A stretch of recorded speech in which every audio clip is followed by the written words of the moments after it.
5, 4, 3.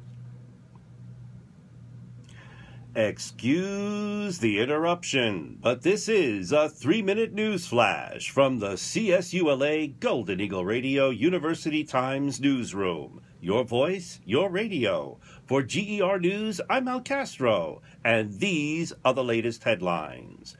U.S. intelligence officials will now spend the ensuing days and weeks culling through laptops, cell phones, and other electronic hardware and raw data captured in the U.S. Special Forces raid and killing of Abu Sayyaf in the Syrian town of Al-Amar recently. They will also interrogate his wife and his now former slave, as Sayyaf is considered the chief financial officer of the ISIS command structure who directed the group's income from oil and gas production.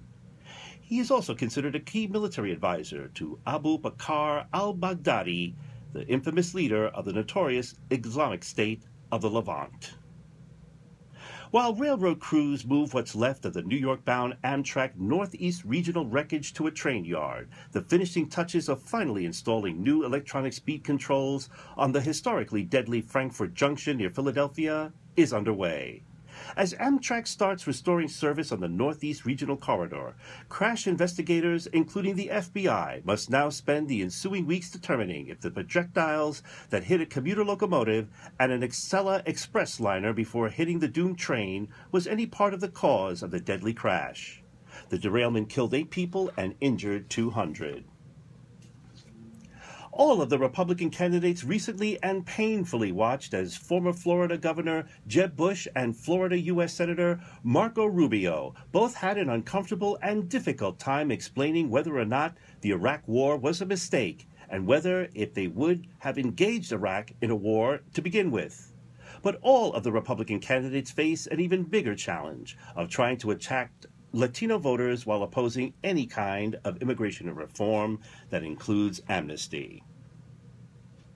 As he might become possibly the first terrorist in the United States to be executed since 9/11, public reaction to the death sentence of Dzhokhar Tsarnaev in Boston has invoked strong emotions across the country.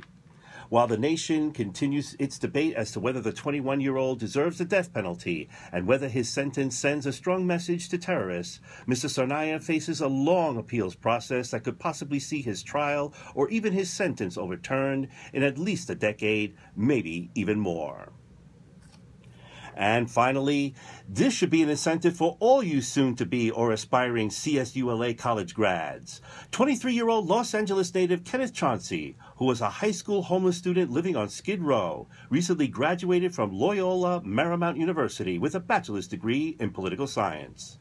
Homeless at 11 years old, Chauncey eventually got his athletic scholarships with a 4.0 GPA. He's already got several job offers and hopes to challenge people's perceptions about homelessness. This has been the CSULA... Say that last word. All right. This has been the 3-minute news flash from the CSULA Golden Eagle Radio News. Your voice, your radio. Hashtag #WeAreGER. For GER News, I'm Castro. Thanks for listening. More programming is coming right up. Oh, thanks for dragging me at the very end. I appreciate it.